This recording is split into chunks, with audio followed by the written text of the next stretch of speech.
네, 나눔교회 성도 여러분, 한 주간 평안하셨나요? 주일 설교의 깊은 여운을 우리 삶에 꽉 채워보는 핵심 리뷰 시간입니다.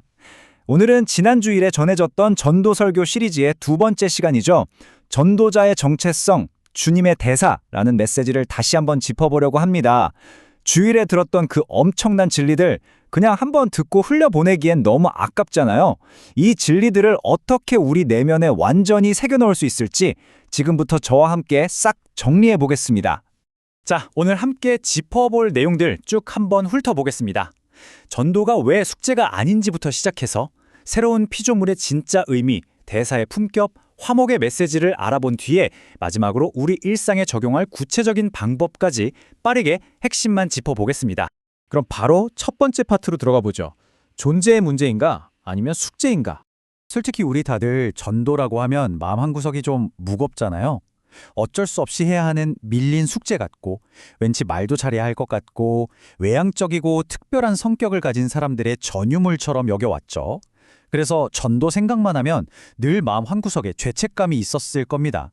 근데요, 성경이 말하는 진짜 전도는 완전히 다릅니다. 사람의 행동은 결국 자신의 정체성에서 자연스럽게 흘러나오거든요. 군복을 입으면 군인의 책임감이 생기고 의사가운을 입으면 생명을 대하는 태도가 달라지는 것처럼 말이죠. 전도 역시 선택의 문제가 아니라 구원받은 우리의 정체성에서 아주 자연스럽게 흘러나오는 결과물입니다. 그러니까 이제 무거운 짐은 내려놓으세요. 전도는 왕의 권위에 기대어 누리는 정말 기쁘고 영광스러운 특권입니다. 패러다임을 완전히 바꾸셔야 해요. 이어서 두 번째 파트입니다. 질적으로 완전히 다른 새로운 피조물. 그렇다면 우리의 그 새로운 정체성은 도대체 뭘까요? 고린도후서 5장 17절에서 말하는 새로운 피조물이라는 말이 진짜 중요한데요. 헬라어로 카이넥트시스라고 하거든요. 이게 그냥 낡은 나를 좀 고쳐서 수리해서 쓴다는 뜻이 절대 아닙니다. 아예 질적으로 완전히 다른, 근본적으로 새로운 존재가 되었다는 엄청난 의미입니다. 여러분, 법적으로 우리의 옛 자아는 이미 십자가에서 죽었습니다. 사단은 끊임없이 우리 귓가에 과거의 실수, 과거의 상처를 들먹이면서 우리를 헛것 취급하려 하겠지만요. 속지 마세요. 그 과거의 감옥에서 당당히 걸어 나오셔야 합니다. 이전 것은 지나갔다. 이렇게 담대하게 선포하면서 말이죠. 이게 참 재미있는 게요. 우리 진짜 기가 막히게 맛있는 식당 발견하면 어떻게 하죠? 누가 시키지 않아도 사랑하는 가족, 친구들한테 야, 거기 진짜 맛있어. 무조건 가봐. 하면서 입에 침이 마르도록 칭찬하잖아요. 전도도 똑같습니다. 완전히 죽어있던 내 영혼이 복음으로 다시 살아나는 그 엄청난 기쁨을 경험했는데 어떻게 입을 다물고 있겠어요. 이건 그냥 본능입니다. 숨을 쉬는 것만큼이나 자연스럽게 내 안의 기쁨이 밖으로 흘러넘치는 거죠. 자, 세 번째 파트로 넘어가겠습니다. 대사의 품격, 그리고 왕의 권위. 우리는 이 세상에 그냥 던져진 평범한 개인이 아닙니다.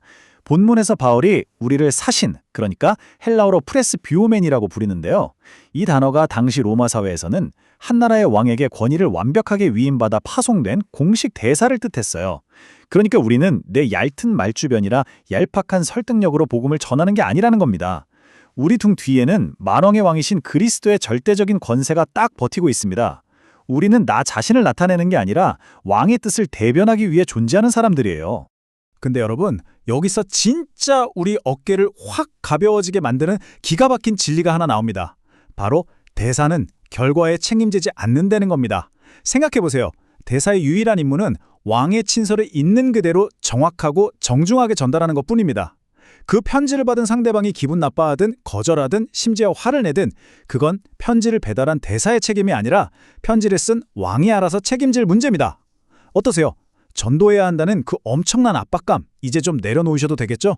하지만 그렇다고 대충 살아도 된다는 뜻은 아닙니다. 대사에게는 아주 무겁고 영광스러운 책임이 또 하나 있거든요. 대사는 자기 기분 내키는 대로 자기 개인적인 의견을 함부로 떠버리면 안 됩니다. 오직 왕의 메시지만 정확히 전달해야 하죠. 왜냐하면 대사의 말과 행동 하나하나가 그 나라의 얼굴 그 자체니까요. 세상 사람들은요, 복음을 글로 읽기 전에 우리의 삶을 먼저 읽습니다. 그래서 우리의 매일매일의 태도와 품격이 우리가 대표하는 예수님과 딱 일치해야 하는 겁니다. 우리가 바로 그리스도의 편지이자 향기니까요. 네 번째 파트입니다. 정죄가 아닌 화목의 메시지. 그렇다면 우리가 이 깨어지고 아픈 세상에 전해야 할 그 왕의 메시지 내용이 뭘까요? 고린도후서 5장 21절 말씀에 그 핵심이 담겨 있습니다. 신학에서는 이걸 위대한 교환이라고 부르는데요. 정말 복음의 심장 같은 말씀이죠. 하나님은 죄가 하나도 없으신 예수님께 우리의 그 지독한 실패와 죄를 싹 다 뒤집어 씌우시고 대신 우리에게는 하나님의 완벽한 의를 공짜로 입혀주셨어요. 지금 세상은 끊임없이 자기 쓸모를 증명해야만 살아남잖아요? 피곤하시죠? 그런데 복음은 다릅니다. 이제 더 이상 증명하지 않아도 괜찮아. 내가 너를 먼저 찾아왔다. 이렇게 말씀하시는 하나님의 그 따뜻한 사랑과 화목의 초청. 이게 바로 우리가 세상에 외쳐야 할 진짜 메시지입니다. 여기서 잠깐 우리 내면을 좀 진지하게 들여다봤으면 좋겠어요. 혹시 여러분 중에는 아직도 과거의 내 실수, 지우고 싶은 상처, 그 죄책감이라는 어두운 감옥에 갇혀 계신 분은 없으신가요? 사단의 거짓말에 속아서 내가 무슨 대사야 하면서 자신의 새로움을 끊임없이 의심하며 당당함을 잃어버리진 않으셨습니까? 그리고 또 하나 뼈아프지만 꼭 스스로에게 던져봐야 할 질문이 있습니다.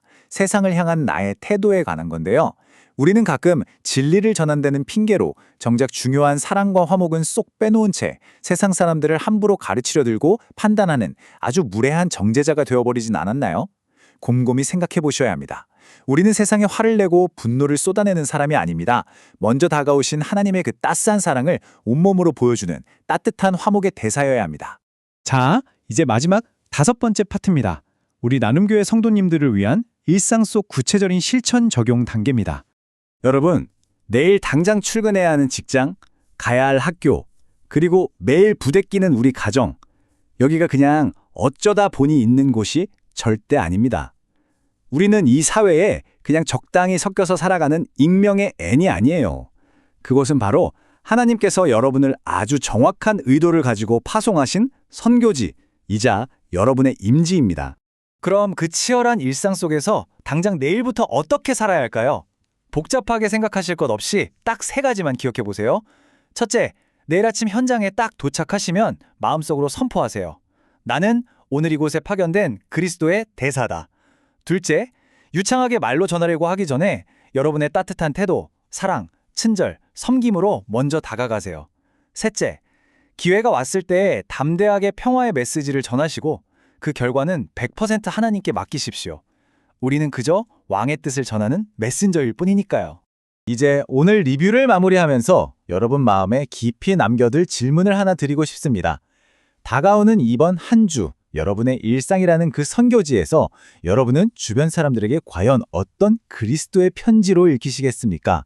여러분의 표정, 말투, 삶의 태도를 통해서 세상에 다시 한번 하나님의 그 따뜻하고 넓은 품을 발견할 수 있기를 진심으로 기대합니다.